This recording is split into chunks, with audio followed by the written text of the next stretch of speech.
Ok. Est-ce qu'on est bon pour le diaporama, Lise? Ouais, c'est bon, on voit bien. Ok, Tu peux y voilà. aller, Hugo. Mm. Ok, donc on va commencer. Donc merci à tous d'être réunis avec nous ce soir pour parler un peu d'insuffisance cardiaque, de congestion et de diurétique. Donc moi, je vais faire une petite partie qui va durer une demi-heure. On va parler ensemble de congestion, comment évaluer en tant qu'IPA de multiples façons la congestion de nos patients insuffisants cardiaques. Et Guillaume a préparé un petit topo sur la gestion des diurétiques dans l'insuffisance cardiaque au long cours, les patients qui sont chroniques. Alors, hop. Donc, comme on va le voir, gérer la congestion chez nos patients insuffisants cardiaques, ça fait partie d'un de nos nombreux rôles qu'on a en tant qu'IPA pour nos patients.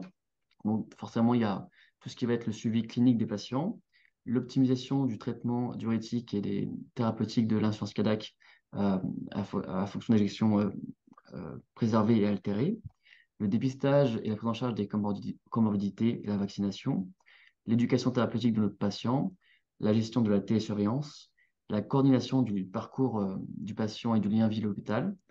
Et donc la congestion, elle, ça sert vraiment dans ce suivi clinique, dans les examens cliniques, et elle permet entre autres d'optimiser le traitement après ultérieurement chez nos patients qui sont avec des fractions d'éjection altérées.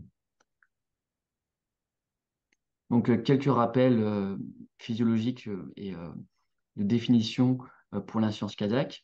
Donc l'insuffisance cardiaque, c'est selon le l'ESC, c'est la présence de symptômes et de signes cliniques, avec soit une FEVG qui est altérée, soit une FEVG qui est préservée, mais avec des taux de peptides natriurétiques élevés ou au moins des critères structurels à l'échographie qui sont pathologiques.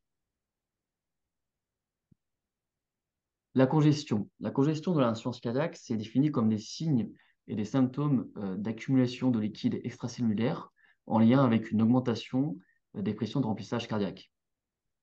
Ils sont entre autres liés à une activation neuro-hormonale, comme on va pouvoir le voir. Donc au final, d'où est-ce qu'elle vient cette augmentation des pressions de remplissage? Je pense que c'est important à comprendre, même si c'est pas évident.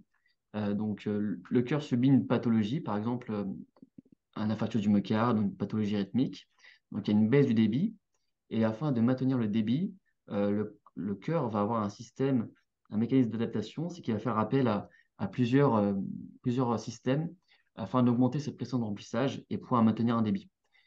Parmi ces systèmes, il y a par exemple le système sympathique avec les barorécepteurs qui vont être activés, le système rénine, angiotensine, aldostérone qui vont pouvoir réabsorber le sodium et l'eau. Et puis tout ce qui va être les systèmes de récupération au niveau du néphron. Il va également aussi y avoir une sécrétion d'une hormone qui va donner la soif au patient. Donc nous, dans la surcharge cardiaque, dans le traitement de la surcharge cardiaque, on essaie de combattre en fait ces systèmes qui entraînent des élévations de pression de remplissage, mais aussi du coup de la congestion. Pourquoi? Parce que même si ce système il est à court terme, le cœur est bénéficiaire de ce système parce qu'il permet de maintenir un débit, il va, à cause de la hausse des pressions de remplissage, entraîner une fibrose au niveau du cœur, un remodelage. Le cœur va soit se dilater, soit s'hypertrophier.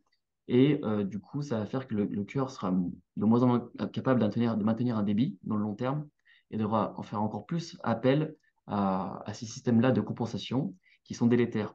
Donc, c'est vraiment un cercle vicieux sur lequel on essaie d'agir.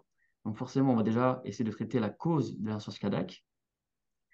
Pour les patients qui ont des fractions d'éjection réduites, on peut mettre des bêta-bloquants pour jouer sur les systèmes euh, sympathiques. Les anti-aldostérone, les IEC, les ARA2, les ARNI vont agir sur le système rénine, angiotensine, aldostérone. Les GLT2 vont jouer sur la récupération des ions au niveau du néphron. Et enfin, les diurétiques, c'est un peu ce qui nous a intéressé pour ce webinaire. C'est vraiment un traitement d'appoint qui va pouvoir gérer le surplus de congestion et de dose des pressions de remplissage résiduelles. Donc au final, pourquoi on ne laisse pas nos patients congestifs et pourquoi c'est important de, de, de, de gérer cette congestion?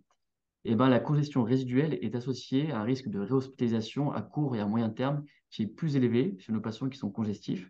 comme on peut le voir sur cette étude de 2016, où les patients qui avaient des pressions intracardiaques au niveau du ventricule gauche qui étaient élevées, ils avaient vraiment un pronostic qui était plus morbide que les patients qui avaient des pressions basses. Détecter et traiter la congestion avant qu'elle se manifeste cliniquement peut prévenir les hospitalisations et ralentir la progression de l'insuffisance cardiaque. Donc c'est pareil pour la congestion, même sa manifestation clinique, c'est-à-dire que les patients, même s'ils ont qu'ils aient soit une congestion qui est infraclinique, soit une congestion qui est clinique avec la présence d'œdème, une surgestion jugulaire ou des crépitements, en tous les cas, ils auront un pronostic qui sera moins défavorable que les patients qui n'ont pas ces items-là. Également, décongestionner votre patient, ça améliore sa qualité de vie, ça on le voit tous les jours. Et puis, pour les patients qui sont en phase de titration, qui ont une fraction d'éjection altérée, traiter correctement la congestion, ça permet de vraiment avancer de façon plus efficacement dans la titration des médicaments. Donc alors, comment, en pratique, dans notre suivi IPA, comment on peut faire pour évaluer le niveau de congestion du patient? Est-ce que le patient il est vide ou est-ce qu'il est plein?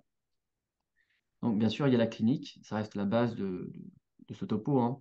Euh, on va voir que tous les paramètres qu'on peut utiliser, ils ont chacun leur sensibilité, leur spécificité qui est propre, et puis ils ont surtout chacun leurs limites. C'est pour ça qu'il faut à la fin essayer de combiner plusieurs paramètres pour avoir vraiment une vision vraiment objective. Donc il y a l'évaluation fonctionnelle. Bon, personnellement, le test de marche et la VO2, moi je ne fais pas beaucoup, mais c'est aussi un moyen d'évaluer la congestion. On va avoir chacun de ces items après, hein. Donc quelque chose qu'on connaît bien, nous, les IPA, c'est la surveillance du poids, la télésurveillance, qui est un moyen facile et puis continu d'évaluer la congestion des patients. La biologie, avec les BNP et leurs limites. L'échocardiographie, bien sûr, qui reste un examen central dans la prise en charge des patients insuffisants cardiaques. L'échoscopie pulmonaire, on va voir pourquoi je l'ai différencié. Et puis, bah, enfin, il y a d'autres outils du futur et qui sont plus marginaux, mais qui sont très pratiques pour évaluer la congestion. Donc, en résumé, pour tous ces paramètres, il faut vraiment une évaluation qui est multiparamétrique et surtout évaluer la cinétique de ces outils. Ça, on verra à la fin. Donc, on commence par du coup l'examen clinique avec la classification NYHA. Donc, ça permet vraiment de donner une classe à votre patient, de donner une catégorie. Donc, il y a la classe 1 où les patients n'ont pas de limitation dans leurs activités physiques. La classe 2 où les patients ils ont des limitations qui sont faibles à modérées lors d'exercices de moyenne intensité, par exemple les patients qui sont essoufflés au bout de 2 étages. La classe 3 pour les patients qui ont des limitations dans les efforts plutôt quotidiens, des AVQ. Et la classe 4 pour les symptômes qui sont présents même au repos. Donc en pratique, qu'est-ce qu'on demande aux patients? Êtes-vous limité pour faire certaines activités? Quelles activités entre autres? Est-ce que certaines activités entraînent un essoufflement, une fatigue ou des palpitations? Donc on remarque que c'est quand même quelque chose qui est très subjectif en consultation, c'est-à-dire que on peut avoir chacun considérer qu'une limitation on a chacun des AVQ qui sont différentes aussi. Donc c'est vraiment très subjectif. Et ça permet pas en tout cas de voir l'évolution de vos patients dans le temps. C'est rare quand ils passent de classe 2 à classe 3 assez rapidement. Donc un autre moyen d'évaluer de façon plus objective du coup cette dyspnée, c'est de faire tout simplement une EVA de la dyspnée, donner une note de 0 à 10 à la dyspnée. On demande le patient sur votre essoufflement, quelle note vous lui donnerez de 0 à 10. Donc là, c'est extrêmement subjectif, mais au moins pour le même patient, ça vous permet d'évaluer la variation entre les consultations. On voit si les patients ils se dégradent ou s'ils s'améliorent. On n'oublie pas que l'asthénie, la fatigue, c'est un des symptômes qui n'est pas spécifique, mais qui est important dans l'insuffisance cardiaque et qu'il faut rechercher.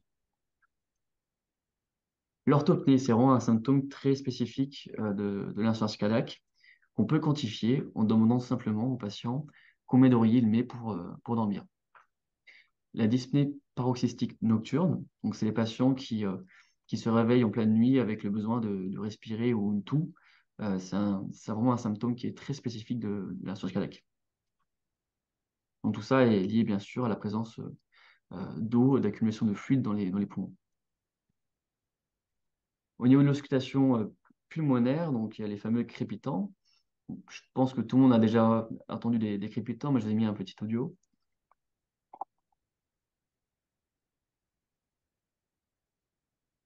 Donc, c'est vraiment un bruit inspiratoire qui mime le bruit des pas dans la neige et qui signe du coup la présence de liquide dans les alvéoles. Donc, pareil, pour les quantifier, ben, on va d'abord rechercher au niveau des bases parce que par gravité, l'eau, c'est là qu'elle va se loger. Donc, on peut dire que le patient a soit pas de crépitant, soit des crépitants qui intéressent euh, moins d'un tiers des bases pulmonaires, deux tiers des bases pulmonaires ou tout le champ pulmonaire. La toux est aussi un symptôme peut-être moins connu, mais qui est moins spécifique d'insuffisance cardiaque qu'il faut pas négliger. Alors, les signes droits. Je vois un petit coup, excusez-moi. Donc, pour évaluer les pressions de remplissage droite, qui sont aussi importants, on peut faire le reflux, enfin, on peut faire d'abord rechercher une turgescence jugulaire. Pour ça, vous mettez votre patient demi-assis sur votre table d'examen, sur un angle de 30 à 45 degrés. Et puis, vous allez lui demander de tourner la tête vers euh, le côté gauche, pardon. Et puis, vous allez voir s'il y a la veine jugulaire qui apparaît. Si vous ne la voyez pas, c'est que les pressions sont inférieures à 6 cm d'eau, donc c'est normal. Si vous voyez qu'elle remonte jusqu'à la base du cou, les pressions sont estimées à 6 à 10 cm d'eau, donc augmentée. Et si elle remonte vraiment qu'elle se déploie sur tout le cou, les pressions sont estimées à plus de 10 cm d'eau, et donc plutôt élevées. Le reflux hépato-jugulaire, c'est un signe qui marque plutôt l'insuffisance cardiaque droite, sans forcément élévation des pressions de remplissage. Donc pour le rechercher, on va, on va appuyer sur l'hypocondre, toujours la même position bien sûr, on va appuyer sur l'hypocondre droit pendant quelques secondes et voir si la tursation jugulaire apparaît à ce moment-là, et surtout si elle reste pendant quelques secondes. Ensuite, on va s'intéresser aux jambes pour rechercher le fameux signe du Godet, si le patient a des jambes gonflées. Donc, pour différencier un œdème veineux d'un œdème plutôt d'origine cardiaque, on appuie dessus. Si la trace du doigt, elle reste, c'est le signe du Godet est positif. Et là encore, on peut le grader en trois niveaux. Le grade 1 quand ça intéresse les chevilles, le grade 2 quand ça remonte jusqu'au genou, et le grade 3 qui va être vraiment l'œdème qui prend toute la jambe. Pour les patients qui sont alités notamment à l'hôpital, il ne faut pas hésiter à rechercher plutôt l'œdème au niveau des lombes, dans le dos. Par gravité, les patients, comme ils ne marchent pas, qui restent allongés, l'eau va descendre vraiment à ce niveau-là. La prise de poids rapide, donc ça, nous, on connaît bien, comme en télésurveillance, les patients qui prennent 2-3 kilos en quelques semaines et qui ont une insuffisance cardiaque, c'est possiblement lié à ça, donc il faut pas hésiter à interroger les patients s'ils se pèsent régulièrement. L'hépatomégalie, donc ça, c'est un symptôme qui peut être lié qui n'est pas si spécifique de l'insuffisance cardiaque, mais qui peut y être lié. Le foie qui, euh, qui est congestif, qui met sous tension suite à l'élévation des pressions de remplissage, peut être douloureux, donc soit à l'effort, soit au toucher, soit au repos. Donc on peut le rechercher. L'acide, pareil, c'est pas forcément un signe spécifique, mais ça peut être en lien avec une cause cardiaque. Donc, tous ces entités sémiologiques qu'on a décrites, donc, elles ne sont pas toujours faciles à obtenir. Par exemple, la tursation jugulaire, ce n'est pas toujours évident. Donc, on remarque au niveau de la littérature que ces signes cliniques, ils sont soit très sensibles et peu spécifiques, soit spécifiques et peu sensibles. Par exemple, les œdèmes sont plutôt sensibles chez nos patients, mais pas toujours spécifiques. Et la tursation jugulaire, c'est quelque chose qui est peu sensible, mais qui a une bonne spécificité. Donc, les limites de ces signes cliniques sont bien rappelées dans les recommandations de l'ESC de 2021, avec une classification des symptômes et des signes en fonction de s'ils sont typiques ou spécifiques. Et on retrouve que les symptômes qu'on recherche nous le plus, la prise de poids, les œdèmes et puis les crépitements ne sont pas forcément les plus spécifiques. Donc, bien entendu, on va combiner tous ces signes cliniques qu'on peut retrouver ensemble pour affiner le diagnostic. Et puis, tout l'intérêt de ce topo, c'est d'associer la clinique à l'évaluation de d'autres paramètres, si disponibles, afin d'améliorer notre prise en charge. Donc, pour ce qui est de l'association des signes cliniques, il y a un score qui est plutôt bien connu, notamment à l'hôpital, avant de faire sortir les patients. C'est le score Everest, où on va donner une note de 0 à 3 à 6 signes cliniques différents: la dyspnée, l'orthopnée, la fatigue, euh, la sursaisance jugulaire, les râles crépitants, les œdèmes. Et en fonction de la note globale de la recherche de ces signes, on donne un classement. Les patients qui ont, comme on le voit sur cette étude de 2013, les patients qui ont plus de 3 sur le score, ils ont un pronostic qui est plus défavorable. Alors les patients qui ont 0 sont un pronostic qui est meilleur. Alors, un autre moyen, peut-être que certains d'entre vous le font systématiquement, notamment dans les phases de titration, de prendre la tension au repos, bien évidemment, pour voir si le patient il a une tension qui est stable ou du moins bien tolérée, et de faire un test d'hypotension orthostatique. Donc, normalement, chez quelqu'un qui n'a pas de souci cardiaque, on observe une baisse légère de la pression artérielle systolique, mais très légère, avec une augmentation en compensation de la fréquence cardiaque qui reste limitée. Les patients qui sont en hypervolie, qui sont congestifs, au contraire, ils vont avoir une augmentation de leur pression artérielle liée à l'amélioration des conditions de charge et une augmentation également de la fréquence cardiaque. Et ce qui va nous intéresser, c'est plutôt pour rechercher l'hypovolémie, les patients qui sont vraiment trop déplétés par voie diurétique, qui vont avoir une grosse baisse de la pression artérielle systolique et une augmentation en compensation assez importante de la fréquence cardiaque. Alors, l'évaluation fonctionnelle, moi personnellement, je ne le fais pas souvent, donc je ne vais pas m'éterniser dessus. C'est plutôt, je pense, en réadaptation. Le test de marche de 6 minutes, donc c'est bien pour réévaluer vos patients entre deux consultations, voir s'ils ont une amélioration ou une diminution de leur test de marche de 6 minutes. Alors, la biologie, donc forcément, on va parler des BNP. Les BNP, c'est une hormone qui est diurétique et vasodilatatrice, qui est sécrétée par les cellules du cœur, les cardiomyocytes, quand ils sont mis sous tension, c'est-à-dire quand il y a une élévation des pressions de remplissage au niveau du cœur et qui sont étirés, ils vont sécréter cette hormone afin augmenter la natriurése, inhiber le système rénine-angiotensine-aldostérone, et puis vasodilater les vaisseaux, et donc plutôt favoriser la diurèse et diminuer la congestion. Donc forcément, quand le patient se dégrade, il va sécréter ces hormones. Donc nous, on va le rechercher. C'est une très bonne enfin, il y a une très bonne corrélation entre le taux de BNP et puis la hausse des pressions intra-VG. C'est très pratique en tout cas pour les phases de diagnostic de l'insuffisance cardiaque, mais c'est plutôt controversé dans le suivi chronique des patients. Euh, le plus important en tout cas dans le suivi des chroniques, c'est de connaître le taux de base des patients dans leur état sec pour un suivi au long cours. Il y a une grande variabilité biologique, même pour un même patient. Il faut vraiment ne pas surinterpréter les variations de BNP pour le même patient et plutôt vraiment commencer à se poser des questions lorsqu'il y a une variation qui dépasse les 30 à 50% du taux précédent. Donc, il y a quelques variations physiologiques qui sont à connaître de manière générale quand vous utilisez le marqueur BNP. Les patients âgés ils ont des taux de BNP qui sont plus élevés que les sujets qui sont jeunes. Les patients obèses ont des taux de BNP en moyenne 2 fois inférieurs aux sujets avec des IMC normaux. Les patients qui sont en arythmie, ils ont des BNP environ 3 fois plus élevés que les sujets qui sont en rythme sinusal. Et enfin, les patients qui ont une insuffisance rénale ont des taux de BNP qui sont plus élevés liés à une baisse de la clairance de la protéine. Donc, un petit aparté sur le sacubitril, hein, c'est l'Entresto. Donc, l'Entresto, c'est une molécule qui va cibler les peptides natriurétiques afin d'augmenter leur biodisponibilité, qui soit présente plus longtemps dans le sang et du coup augmenter la durée. Comme on a pu le voir, c'est une hormone qui aide vraiment à décongestionner le patient.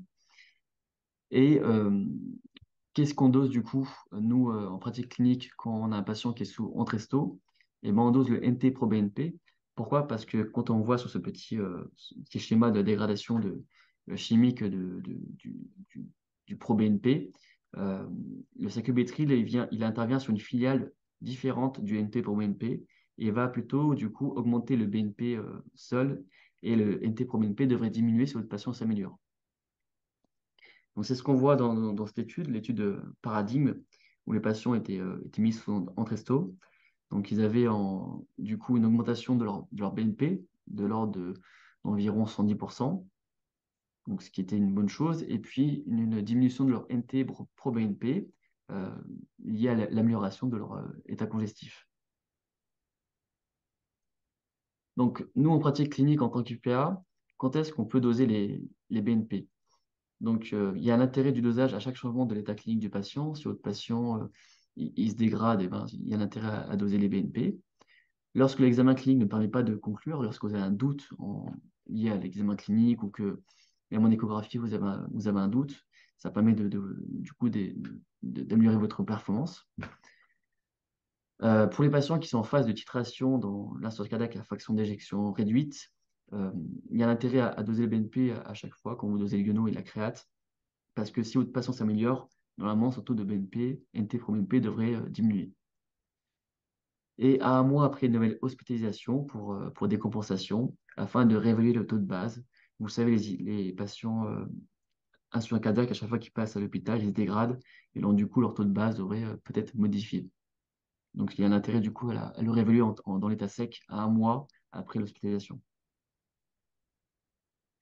Donc la télésurveillance, c'est quelque chose qu'on connaît bien du coup. Ça permet vraiment de monitorer le poids à distance du patient. Il y a une bonne coloration en tout cas avec la congestion. Donc là, c'est un exemple d'un patient que j'ai sur Satellia qui marque une prise de poids d'environ 2 kg par rapport à son poids de base, avec, comme on le voit, une aggravation des symptômes qui suit du coup l'évolution du poids. Donc Satellia, ce qui est bien, c'est qu'il donne un score en fonction de toutes ces données pour générer ou pas des alertes. Donc l'échographie cardiaque. Donc pour nous, les IPA, bien sûr, on n'est pas échographiste, on n'est pas cardiologue, donc on ne saura pas faire. Mais c'est important de savoir quand est-ce qu'il faut demander une échographie et puis de comprendre que c'est pas un examen magique, c'est complexe et surtout que les cardiologues estiment la volémie en échographie et c'est pas toujours quelque chose qui est évident. Il faut comprendre du coup les conclusions d'un compte rendu d'échographie. Donc comment ils font les cardiologues pour estimer la volémie des patients? Eh ben, ils vont vraiment faire appel à plusieurs paramètres au niveau de l'échographie. Et ces paramètres, comme l'examen clinique, peuvent être pris en défaut par certaines choses, par exemple une arythmie, une cardiopathie hypertrophique qui limite l'évaluation des paramètres. Et c'est pour ça que peut-être que vous l'avez déjà remarqué, mais dans les comptes rendus d'échographie, parfois les pressions de remplissage sont marquées comme indéterminées, parce que même, pardon, même en utilisant plusieurs paramètres, on n'a pas réussi à évaluer les pressions. Donc ça, c'est une étude de 2017 qui essaie de recueillir la sensibilité et la spécificité des différents paramètres qui sont utilisés en échographie pour estimer les pressions de remplissage. Et on voit que comme l'examen clinique, les paramètres les plus sensibles ne sont pas forcément les plus spécifiques et les plus spécifiques ne sont pas forcément les plus sensibles. Donc les conclusions pour cardiologues sont parfois difficiles à rendre avec des cas, par exemple les patients qui sont en arythmie, où les paramètres sont pris en défaut. Donc, bien sûr, toujours confronter les résultats d'une échographie à la clinique ou à la biologie et avoir en tête les limites de l'examen.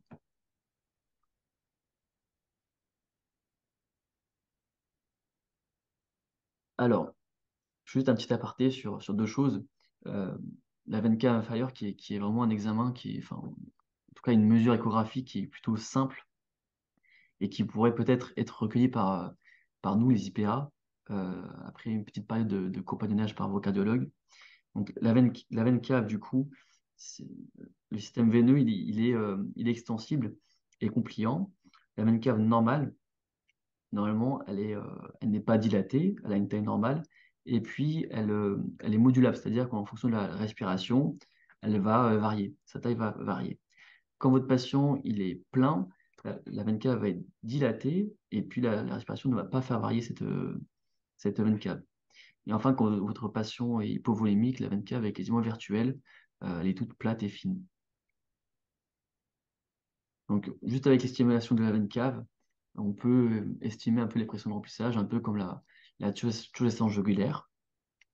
C'est un examen qui est facile, qui se fait avec la plupart des échographes, qui est très reproductible, en tout cas pour le cardiologue.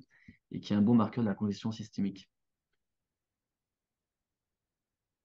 Alors, un petit point aussi sur l'échographie pulmonaire, qui est vraiment un examen très simple, hein. Il n'y a pas besoin de faire d'être échographiste pour faire des pressions enfin, pour faire de l'échographie pulmonaire. Donc en fait, on va balayer le thorax à la recherche de ce qu'on appelle les lignes B. Donc normalement, quand on balaye le thorax, on voit du noir. Et ligne B, c'est ces espèces de traits blancs qui apparaissent, qui signent la présence d'eau dans les poumons.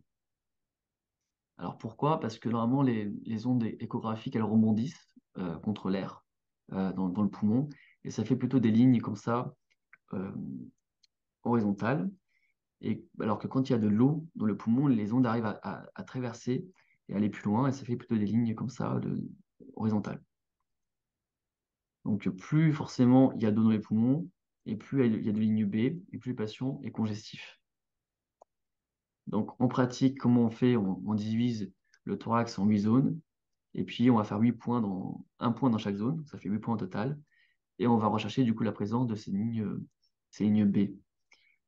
On considère qu'au-dessus de 3 lignes B retrouvées, peu importe n'importe où sur le thorax, sur l'ensemble du thorax, le risque de décompensation est élevé et le pronostic est défavorable. C'est vraiment un examen qui est rapide et facile et qui se fait avec n'importe quel échographe. Donc, pour les lignes B, l'échographie pulmonaire, nous, comme on fait du suivi plutôt chronique des patients, c'est un peu comme les BNP, c'est-à-dire que vous aurez des patients qui seront très graves et qui auront quand même un taux de ligne B résiduel plus ou moins important. Mais ce qui est important, c'est la variation des lignes B dans le temps. Donc, à la base, l'échographie pulmonaire avec la recherche de l'INB, ça a été développé plutôt dans l'insuffisance cardiaque aiguë pour différencier les causes de dyspnée. Mais ça marche très bien en ambulatoire avec cette étude de 2016 qui montre que les patients qui avaient plus de 3 INB avaient 4 fois plus d'avoir des événements que les patients qui en avaient zéro. L'échographie pulmonaire, ça marche encore mieux que l'auscultation. En tout cas, ça pourrait être associé. En tout cas, euh, la- c'est plus sensible pour prédire les événements que les craquoles qui sont les crépitements. Donc, on peut se poser la question. Après, je pense une petite période de compagnonnage avec vos cardiologues. Et puis, si vous avez à disposition d'un échographe, pourquoi pas faire aussi une échoscopie IPA, c'est-à-dire qu'en 5 minutes, vous pouvez vraiment faire une ENCAV et rechercher des lignes B. Et du coup, améliorer de façon majeure votre diagnostic. Alors, un autre moyen d'évaluer les pressions de remplissage, ça va concerner les patients qui sont appareillés avec des prothèses ou des défibrillateurs. Ces petits boîtiers, en fait, c'est des mines d'information. Ils arrivent à recueillir à la fois forcément la, la fréquence cardiaque du patient en continu. Euh, de ça, ils en déduisent l'activité du patient, son activité journalière, mais aussi l'impédance thoracique, qui est inversement proportionnelle à la quantité de sang ou d'eau intrathoracique, et donc qui a un bon relais de la congestion. Certaines prothèses, comme par exemple Medtronic, ils donnent un score en fonction de tous ces paramètres pour évaluer le risque de décompensation cardiaque du patient. Et on voit que si le patient il a un score qui est faible, euh, ce- le risque qui décompense est vraiment très faible. En tout cas, c'est très pratique. Les patients on voit cette étude de 2013 que les patients qui avaient au contraire un risque score qui est élevé, a vraiment un pronostic qui était moins défavorable. Et puis un dernier outil, peut-être que vous avez déjà un peu entendu parler, c'est le CardioMEMS. Le CardioMEMS, c'est vraiment de la taille d'un trombone qu'on implante au niveau de l'artère pulmonaire et qui enregistre en continu les pressions pulmonaires. Pourquoi? Parce que les pressions pulmonaires, c'est vraiment la première chose qui va changer avant même l'impédance thoracique qu'on a vu avant dans les pacemakers, avant même les changements au niveau du poids et encore avant même les changements au niveau des symptômes. Donc c'est un outil bien sûr qui est cher et qui est peu utilisé pour l'instant et qu'on utilise surtout chez les patients qui sont à risque de décompensation très élevé et qui font plusieurs séjours hospitaliers dans l'année. Donc en pratique, Pour le suivi PA, il faut utiliser les outils qui sont disponibles et mobilisables. C'est-à-dire qu'on n'a pas tous des échographes, on n'a pas tous le temps de faire un test de marche de 6 minutes. L'accès à la biologie, parfois, peut être compliqué chez certains. Mais ce qui est important pour nous en tant qu'IPA, c'est qu'au niveau de notre évaluation initiale, c'est d'apprécier la classe YHA du patient. On peut aussi faire une échelle analogique. On peut établir le niveau de congestion clinique initiale du patient, son poids de base, son taux de BNP de base, sa dose diurétique usuelle, et puis plus ou moins avoir des notions de event curve inférieur et de niveau de ligne B pour être plus complet. Une fois que vous avez cette fiche-là du patient dans votre première évaluation, vous allez pouvoir constater en fait les variations des différents paramètres. C'est vraiment la variation des paramètres qui va plus vous orienter que des quantifications pour chacun d'entre eux. Donc, petit aparté sur les patients du coup, chez qui vous suspectez en tout cas, pas une décompensation, mais une élévation des pressions de remplissage et puis des signes congestifs qui apparaissent d'un coup. Il faut penser à rechercher une étiologie à tout ça. Donc là, c'est un tableau de la Société française de cardiologie qui rappelle différents facteurs qui peuvent déclencher une insuffisance cardiaque, qui peut en tout cas l'aggraver. Et un des premiers, en tout cas, c'est l'adhérence au traitement, un patient qui a arrêté ce traitement ou qui s'est mis à arrêter son régime hyposodé, qu'il faut du coup à chaque fois rechercher à chaque consultation. Et puis ne pas hésiter à faire un ECG si vous avez un doute. Il y a des patients qui peuvent passer en arythmie euh, et qui peuvent du coup décompenser. Pareillement, les patients qui attrapent une infection pulmonaire, par exemple, ça peut vraiment provoquer une décompensation. Donc, ne pas hésiter du coup à chercher des signes d'hyperthermie. Donc, en conclusion, la congestion dans l'insuffisance cardiaque chronique fait partie de la physiopathologie de la maladie. Elle est la conséquence d'une réponse neuro-hormonale inadaptée dans le temps à la baisse des capacités cardiaques. La congestion est fortement associée au pronostic de l'insuffisance cardiaque, en particulier pendant et après une hospitalisation. La détection et la gestion de la congestion pourraient contribuer à améliorer la prise en charge de l'insuffisance cardiaque, réduire les hospitalisations et améliorer la qualité de vie des patients. L'évaluation de la congestion repose avant tout sur la clinique, mais dans une approche qui se veut multiparamétrique, car aucun des paramètres n'est parfait, comme on a pu le voir, ils ont tous des limites. L'évolution des paramètres utilisés par rapport à l'état de base signe une évolution de la maladie et doit être prise en compte. Et puis, il faut toujours penser à rechercher une cause, à une modification de votre du profil congestif de votre patient. Et je crois que j'ai fini.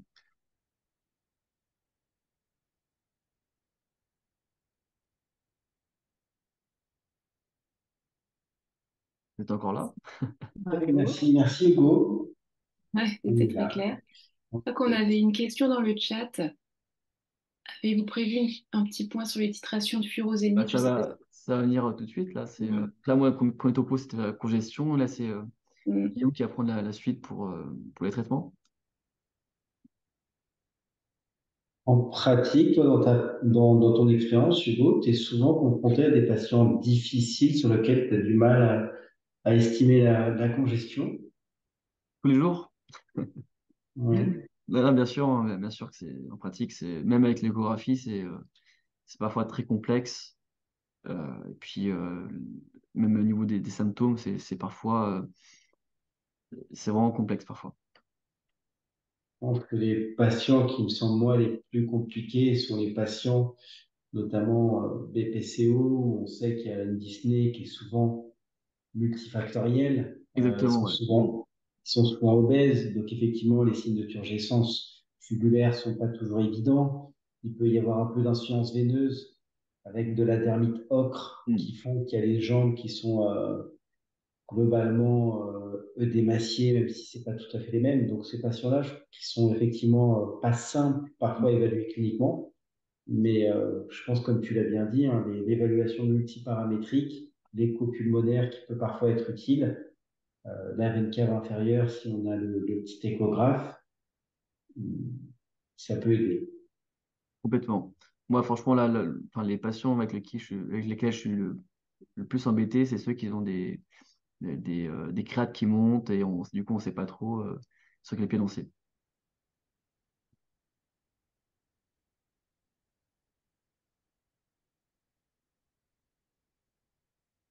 Est-ce qu'il y a d'autres questions dans le chat? Là, j'en vois pas, mais n'hésitez Présentation, pas si vous en avez. ta présentation était très claire. Mm. Le Alors, modèle de dénutrition complique parfois les choses. Ça, Oui, aussi. par rapport aux œdèmes et tout ça, ouais, peut-être. ça c'est quand même effectivement quelque chose qu'on peut voir dans certaines pathologies ou chez certains patients âgés, mais c'est pas une situation que moi j'ai eu trop souvent, mais après j'imagine qu'en fonction des services dans lesquels vous travaillez, c'est peut-être des choses voilà, sur lesquelles il peut y avoir un petit peu plus d'exposition. Tu as eu souvent des cas avec des œdèmes un peu de dénutrition? Non, pas moi, franchement, je travaille plutôt en ville. J'ai pas des patients qui sont très sévères et qui sont très avancés. La plupart des miens, ils sont clash Y, HA1, 2 et 3. Donc, j'ai pas trop eu l'occasion d'avoir ce type de patient pour l'instant. Il y a Patricia qui pose une question, juste un point sur les BNP et NT pro BNP. Juste un point. Alors, je comprends pas exactement la question. Peut-être sur la Alors, différence entre BNP et NT pro BNP. C'est ça, Patricia? Oui, en fait, aujourd'hui, effectivement, la plupart. Bon, après, moi, je vois beaucoup de patients qui sont très âgés. Donc, effectivement, on dose essentiellement le NT-proBNP. Donc, moi, je me posais la question, effectivement, quel type de patient. Après, peut-être ma question est stupide, hein, mais parfois, le NT-proBNP ou BNP tout court. hmm.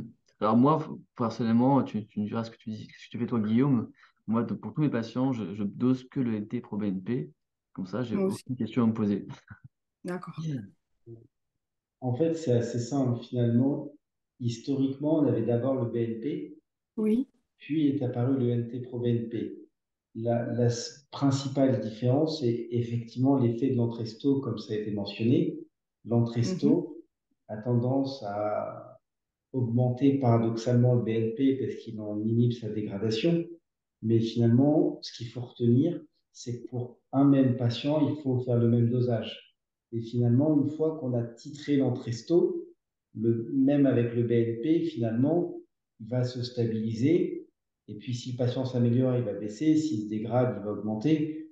Donc, donc voilà, globalement, il y a un transfert petit à petit du BNP vers le NT pro BNP pour ses commodités de surveillance avec l'entresto. Mais surtout, ce qu'il ne faut pas faire, c'est une fois le BNP, une fois le NT pro BNP.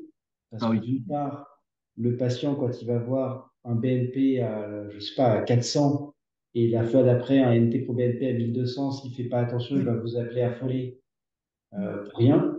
Voilà, donc on peut faire les deux. Souvent, le NT pro BNP coûte légèrement plus cher et dans certains hôpitaux, ils voulaient rester au BNP. Bref, c'est faites toujours la même chose pour un même patient et attention quand vous titrez l'entresto, ne pas se focaliser sur le BNP le temps de la titration. Voilà. Et globalement, ce qu'il faut retenir, c'est que les peptides natriurétiques sont surtout pronostiques au moment de la décompensation pour faire le diagnostic, s'il y en a besoin, parce que des fois c'est tellement évident. Et après, son pronostic à la sortie d'hospitalisation et au long cours. C'est surtout là que ça vous intéresse finalement. Donc, c'est les trois situations. Quand le patient est en décompensation, si vous avez un doute, à la sortie d'une hospitalisation, parce que c'est très corrélé à son pronostic global, et puis chez un patient stable, avant une consultation, pour voir justement là aussi le niveau d'NT pro BNP. Et nous, ce qu'on dit, c'est que de toute façon, si un patient a plus de 300 d'NT pro BNP et que vous avez de la marge thérapeutique, il n'y a pas à hésiter, il faut essayer de titrer.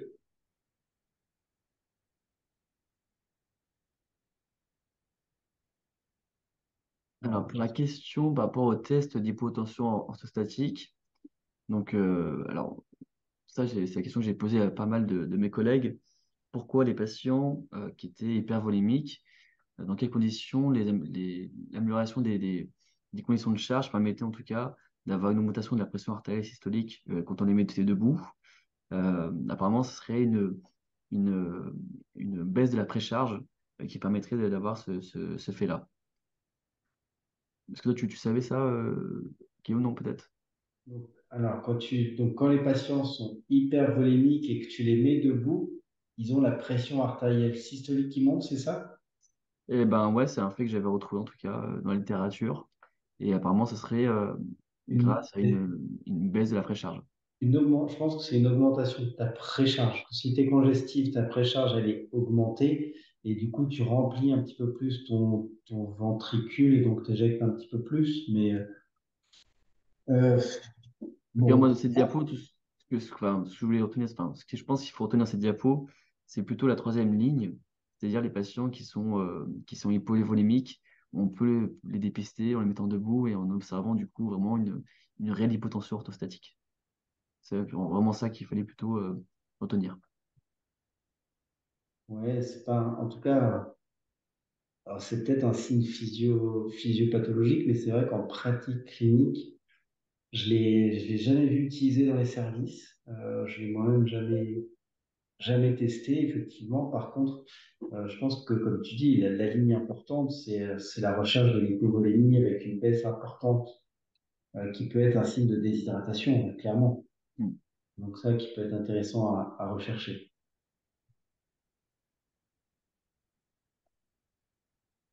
Alors, est-ce qu'il y a d'autres questions? Je vais vous Bah, préciser. écoute, j'en vois pas d'autres. Alors si vous Peut-être n'avez pas j'attends une d'autres questions, question. Il y a Aurélien qui demande, pouvez-vous préciser dans quel cas l'entresto est indiqué? Possible chez tous les patients.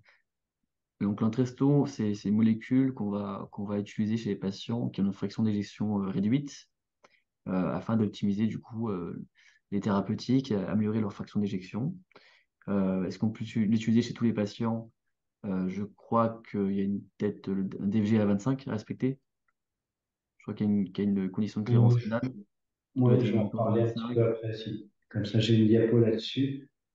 à 30. Bon, c'est Carica qui a répondu. Mais sinon, on peut l'utiliser chez tous les patients tant qu'ils tolèrent bien, en tout cas, les autres traitements. C'est ça. En gros, c'est de la FE préservée, donc jusqu'à 40%, avec une recommandation de classe 1 et du mid-range, ça veut dire entre 40 et 50, avec une recommandation qui est un peu moins forte pour l'utiliser dans cette indication-là. Le DFG à 30, en sachant qu'on peut probablement descendre un petit peu en dessous, c'est comme les IEC et les ARA2, puisque l'Entresto c'est ARA2 et ce que tu as dit, après c'est inhibiteur de recapture euh, euh, c'est ARNI, donc c'est un inhibiteur pardon, de la néprisine. Donc, on peut probablement descendre à moins de 30. Certains l'utilisent juste chez des patients en dialyse, hors AMM. Voilà. Mais globalement, ce qu'il faut retenir, peut-être pour faire simple, c'est effectivement des FG à 30, FE réduite, et puis une pression artérielle qui permet de l'introduire dans des bonnes conditions, donc entre 90 et 100 au minimum de systolique. Sinon, bon, ça peut être compliqué, mais c'est pas infaisable. Moi, ça m'arrive de le faire chez des patients qui ont un peu moins, avec une surveillance en les prévenant que s'ils ont un peu d'hypothymie, peut-être qu'il faudra suspendre quelques jours le traitement, voire en adaptant les diurétiques. Parfois, là aussi, si le Mm. patient est déjà un peu déshydraté, hypovolémique, et vous rajoutez des traitements antihypertenseurs, ça peut être moins bien toléré. Tout à fait. D'où l'intérêt d'évaluer correctement la congestion chez les patients. Exactement. Bon. Et puis après, bah, il y avait une question sur l'albuminémie et la dénutrition, mais je pense que c'est peut-être pas le topic du jour, mais effectivement, pour la dénutrition, il y a l'albumine et la préalbumine, avec l'albumine qui correspond plutôt à l'état nutritionnel en cours, et la préalbumine, un état nutritionnel plus récent sur les derniers jours, on va dire. Et puis après, sur le coût du NT pro BNP, en ville, je crois que pour le patient, il n'y a pas de différence, hein. Donc ça, j'ai envie de dire que c'est des problèmes d'hôpitaux qui veulent réduire leurs coûts. Mais vous, dans vos prescriptions et dans le suivi pour le patient, de toute façon, il est pris en charge à 100%. Donc ça ne doit pas vous faire enfin, changer vos pratiques. Il y a une question intéressante, peut-être que tu pourras nous éclairer, Guillaume. Euh, Cindy qui demande si est-ce qu'on doit continuer de titrer les thérapeutiques si la FEG remonte, voire se normalise. Alors, c'est une question difficile actuellement. Il y a peu de données. Euh, Mhm. la réponse est plutôt oui pour le moment. dans ce qui est recommandé, en sachant qu'il y a certaines personnes qui veulent faire des essais en cours. Alors après, je pense qu'il y a deux situations. Il y a la cardiopathie ischémique, où là, on peut généralement gagner 5-10% sous traitement, mais il y a quand même l'indication spécifique des bêta-bloquants, ce genre de choses. Et puis après, il y a la cardiopathie à coronaire saine, donc, où là, on peut avoir une amélioration sous traitement, parfois aussi avec l'aide de la resynchronisation. Et pour l'instant, les recommandations sont plutôt de poursuivre les traitements. Alors, certains centres, il y a des études en cours. Je sais qu'à Montpellier, François Orbi fait une étude chez certains patients très stables, sous surveillance. Ils essaient de diminuer le traitement et de surveiller. Voilà, c'est pas recommandé. Il y a des voies de recherche actuelles. Donc, pour l'instant, plutôt non, on continue le traitement. Et peut-être que dans quelques années, j'aurai un autre discours, mais pour l'instant, le discours, c'est de continuer les traitements.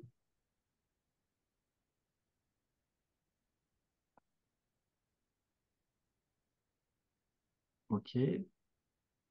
Bon, on va peut-être pouvoir te laisser la parole, Guillaume. Alors, je Alors, vais je regarder si j'ai partage. la main. J'ai l'impression que j'ai la main pour partager Ouais, je l'écran. crois que j'ai autorisé. Et ça y est. Et